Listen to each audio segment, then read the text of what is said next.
over. Well, Morgan Stanley saying today what our next guest has actually been saying for months now, that the economy is too weak for the Fed to start raising rates this year. So what happens now? Joining us is Peter Schiff, Euro-Pacific Capital CEO. Well, they say, Peter, that plagiarism is the sincerest form of flattery, so you should feel honored that Morgan Stanley listens to what you says and repeats it. But what does happen now? If in fact, the economy is getting weaker because of what's happening overseas, does the Fed get back into a QE mode where it actually starts buying again?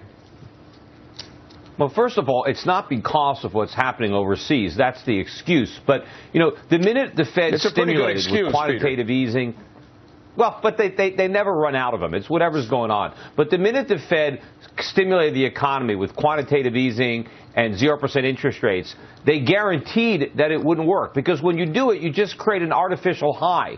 And when the stimulus wears off, you're always in worse shape than you were economically than when it first began. And that's the point that we're at. We're going back into a recession in the United States. And it's not just that the Fed's not going to raise rates. They're going to have to do QE4 to keep us out of recession. Okay, of course, they shouldn't do it. They should allow the recession. Weaker earnings than expected, and some big companies that have a lot of exposure overseas, and a knockoff in durable goods orders did not denote the beginning of a recession. What other signs of a recession do you see?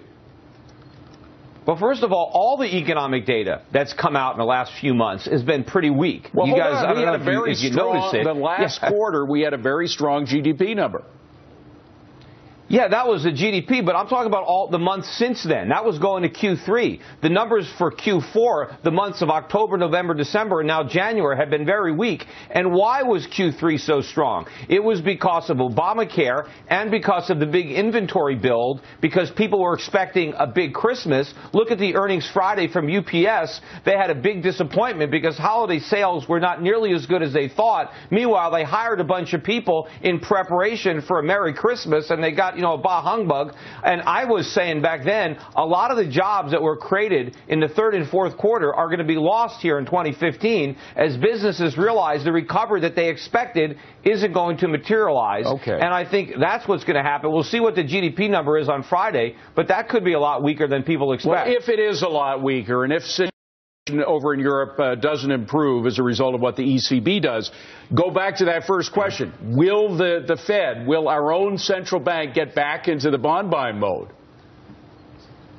Well, of course they're going to. I mean, again, they guaranteed QE4 when they did QE1. You know, these central bankers, they make our weathermen look good when it comes to forecasting. And, they keep talking about this great U.S. economy. Below the belt, we didn't get... Yeah. New York didn't get buried in snow, but Wall Street got buried in, bad earnings and weak economic data.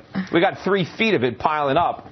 But, we're going to have QE4. The only reason the dollar rallied, and I heard you guys talking about the strong dollar, the only reason the dollar was going up is because currency traders think that it's the European Central Bank and other central banks that are doing stupid things, and that the Federal Reserve has finished doing stupid things. But we're just getting started doing stupid things, because we're going to do QE4. We're going to print more money than Europe, than Japan, than everybody else combined. By the way, another thing you were right on, I don't mean to give you too many kudos here, but you saw that UPS's numbers, or you forecasted that their numbers were going to be weak. Indeed, they were weak. Perhaps they hired too many people, thinking that they'd have more business than what they did have. What else do you see for specific companies? Are you shorting any companies because of your beliefs?